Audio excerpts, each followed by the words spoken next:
Olá pessoas, eu sou a professora Nelise e na aula de hoje eu vou resolver questões do Enem.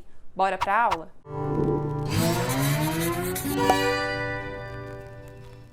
Para você que está chegando agora no canal, seja bem-vindo, aproveita, se inscreve, ativa o sininho para receber todas as notificações.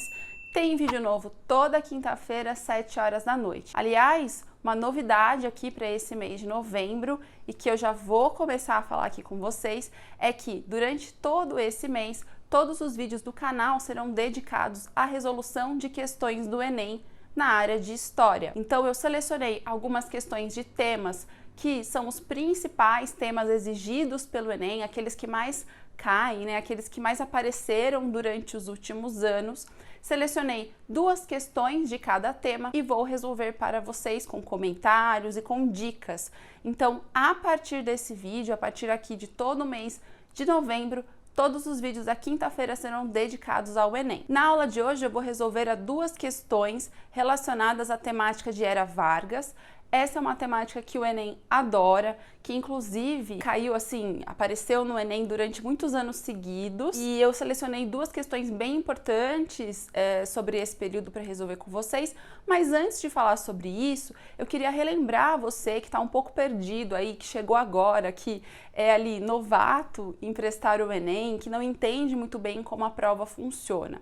Eu tenho aqui alguns vídeos no canal, tenho uma playlist de vestibulares, eu vou deixar aqui para vocês o card, mas só para você relembrar. Por que a prova do Enem ela é um pouco diferente das outras provas, né? Ela está relacionada a avaliar quais são as habilidades e competências que o aluno adquiriu ao longo do ensino médio. Isso significa que na prova de ciências humanas, especificamente na prova de história, é exigido do candidato, do estudante, que ele consiga ter habilidades e competências relacionadas, por exemplo, a uma análise mais crítica do passado, que o estudante consiga fazer associações com esses conceitos históricos e, por fim, que ele faça relações até mesmo com o tempo presente. Então, às vezes, os estudantes têm muita dificuldade com o Enem por conta até da maneira com que as aulas de história foram abordadas durante o ensino médio. Se as aulas estavam mais relacionadas a conteúdos factuais, a tal da decoreba, né, entre aspas, uma descrição de eventos do passado sem muita análise crítica, sem muita reflexão sobre isso, acaba que o estudante pensa, né, que a história, com H maiúsculo, que é a ciência, história, é apenas uma decoreba, apenas uma descrição de fatos do passado, quando isso não é verdade. Então, quem vai prestar o Enem precisa olhar para as ciências humanas e principalmente para a área de história, pensando nessa reflexão sobre o passado presente, pensando num olhar para a história muito mais reflexivo, muito mais de problematizar aquele passado do que descrever ou do que decorar datas. É por isso que vocês vão ver até nessas questões que eu selecionei ao longo desse mês, que muitas delas trazem, por exemplo, a ideia da memória coletiva, da construção de uma narrativa por meio dessa memória coletiva. Muitas questões exigem interpretações de fontes históricas, análise de discursos diferentes sob o ponto de vista do mesmo acontecimento, enfim. Isso acaba, dependendo de como foi a sua formação, trazendo um pouco de dificuldade na hora de responder a essas questões. É por isso que muitas vezes os alunos saem da prova do Enem de História, né? Até aconteceu muito isso ano passado e vão dizer, nossa, nem parecia uma prova de história. Mas por quê? Porque essa prova ela costuma ser bastante analítica, interdisciplinar muitas vezes. Por isso, quando eu falar de algumas questões aqui, eu vou dizer, olha, aqui também a gente pode pensar que tem um lado da geografia, um lado da sociologia nessas questões, ok? Então, para finalizar, a abordagem do Enem, ela exige do aluno uma preparação mais analítica, uma preparação que olhe sob o ponto de vista historiográfico, ou seja, de como a história, a escrita da história foi construída, quais são as narrativas, a questão da cultura popular, do patrimônio, tudo isso é bastante exigido dentro dessas questões de habilidades e competências. Mas vamos lá, vamos para as questões da prova. Aqui eu selecionei 2 questões com o tema de Era Vargas, lembrando que esse é um período bastante longo, mas que o Enem gosta bastante de focar principalmente no período do Estado Novo. Lembrando também que eu tentei selecionar questões bem recentes, o que eu conseguisse de mais recente nesse tema, até porque são temas que são bastante exigidos. Então eu vou colocar aqui a questão inteira na tela para vocês. Vocês vão perceber que eu tenho aí uma imagem, então é um documento histórico da época, mas não é escrito, né? Ela é uma imagem, onde nós vemos aí o Getúlio Vargas com duas crianças, com dois estudantes, certo? Não dá para ler muito bem o que está escrito nessa propaganda, porque a imagem está um pouquinho pequena, aí na prova também acho que eu lembro que não daria para ver muito bem, mas enfim, é só a gente lembrar que essa é uma imagem bastante divulgada, inclusive a gente tem muito nos livros didáticos, nas apostilas, e era uma imagem de uma cartilha escolar, então de um livro didático na época. Então aí nós temos o enunciado que diz o seguinte: essa imagem foi impressa em cartilha escolar durante a vigência do Estado Novo, com o intuito de... Então a gente precisa aí entender qual é o objetivo dessa imagem. Geralmente o Enem ele tem alternativas A até a alternativa E e a gente precisa ler todas elas para depois pensar um pouquinho. Então vamos lá. Letra A, destacar a sabedoria inata do líder governamental. Letra B, atender à necessidade familiar de obediência infantil. Letra C, promover o desenvolvimento consistente das atitudes solidárias. Letra D, conquistar a aprovação política por meio do apelo carismático. E letra E, estimular o interesse acadêmico por meio de exercícios intelectuais. Então vamos lá, precisamos lembrar aqui de algumas questões de contexto desse período. Estamos falando aqui do contexto do Estado Novo, então é a ditadura do Estado Novo, a ditadura em que Getúlio Vargas governou como líder. Precisamos lembrar que como foi uma ditadura, foi um governo imposto, então autoritário, né? Então era preciso o tempo todo criar uma imagem positiva do Estado Novo, uma imagem positiva do seu líder, Getúlio Vargas. Nós sabemos que existiu durante o Estado Novo um departamento de imprensa e propaganda, então o chamado DIP, que era um órgão oficial do governo e um órgão de comunicação do Estado Novo. Então, lembrando que o DIP ele buscava fazer, por meio da propaganda oficial, né, uma exaltação dos feitos do Getúlio Vargas, a fim de legitimar o seu governo, já que ele foi imposto, certo? Interessante também que durante todo o período estado-novista, o DIP também foi responsável por criar os desfiles, por exemplo, do 1º de maio, as propagandas com a figura em si do Getúlio Vargas, a própria criação da imagem do Getúlio Vargas como um pai, vamos dizer assim, para a população, um pai para os trabalhadores, sempre pensando em tirar a imagem dele de ditador, né? Sempre aproximando das pessoas.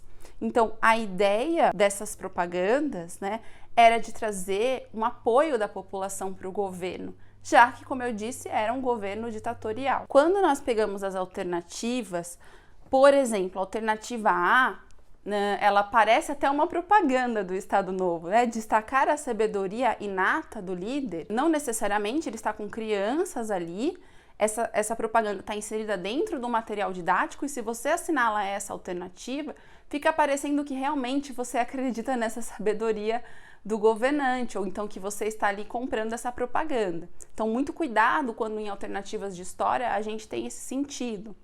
Depois, a letra B, atender à necessidade familiar de obediência infantil. Não necessariamente esse líder ele está com as crianças, com os estudantes, exaltando esse estudo. Ele está próximo, colocando a mão no rosto da criança, inclusive. A letra C, né, promover o desenvolvimento consistente de atitudes solidárias. Também não faz sentido aqui, ele não está fazendo uma doação ou uma caridade, vamos dizer assim, ele está ao lado das crianças, né? E a letra E, estimular o interesse acadêmico por meio de exercícios intelectuais, também não faz sentido aqui, porque ele está tratando de as crianças, né?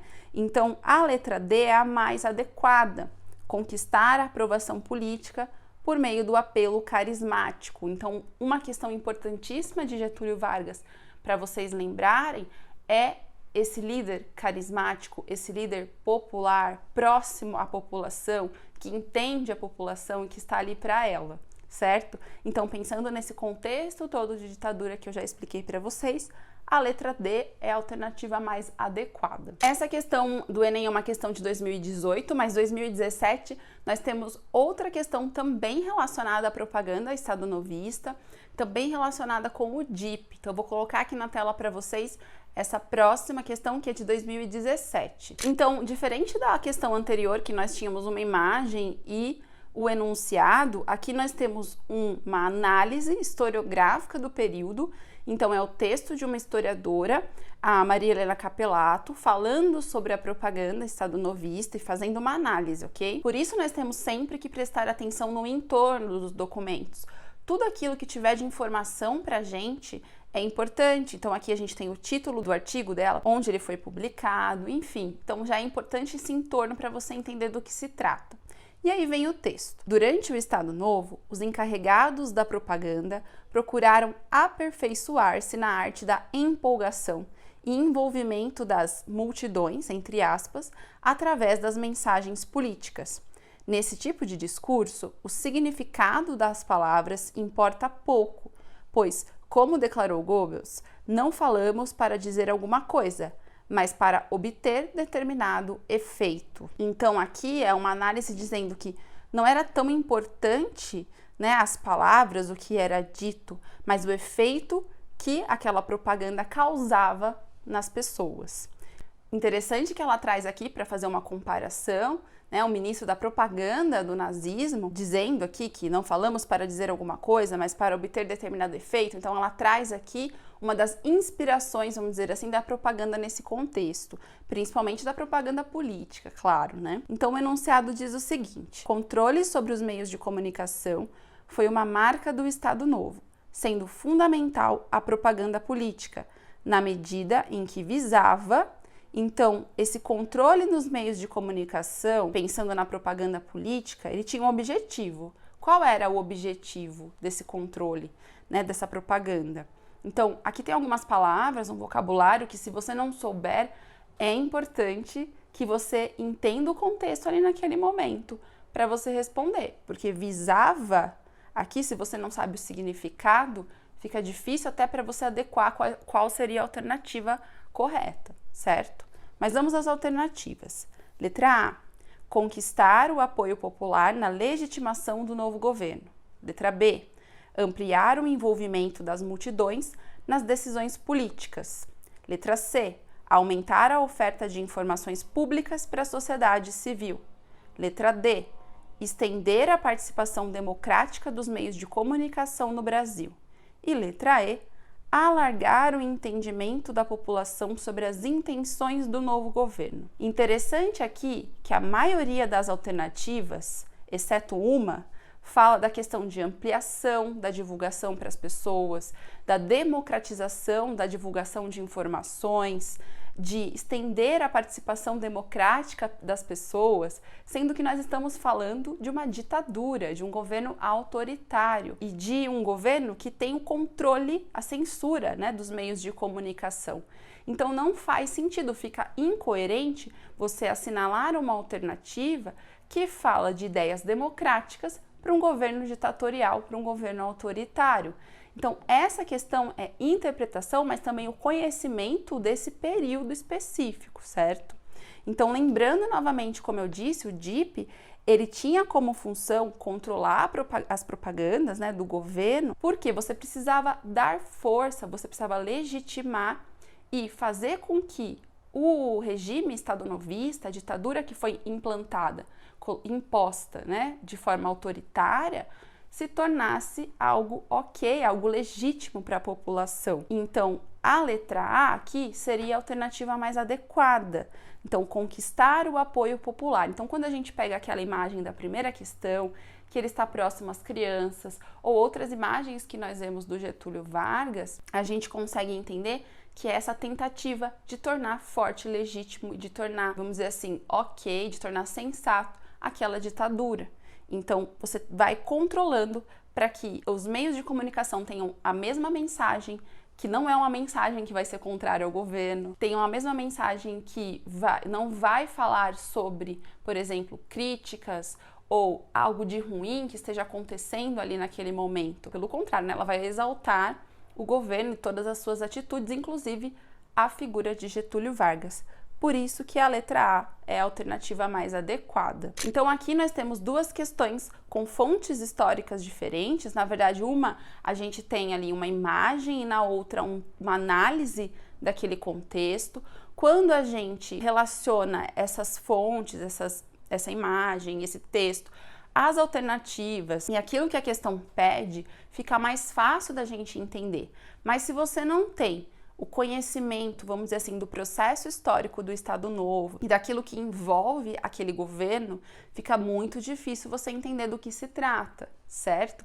Por isso que é preciso estudar o período do Estado Novo, é preciso estudar o período da Era Vargas, mas também é preciso ter foco na interpretação e da análise desses textos, dessas imagens, ok? Então é isso, pessoal. Espero que vocês tenham gostado. Deixem aqui nos comentários se vocês tiverem ainda alguma dúvida ou alguma sugestão, se vocês estão gostando aí dessa série de vídeos sobre o Enem. Semana que vem eu tô de volta com mais resolução de questões do Enem para vocês. E até a próxima aula!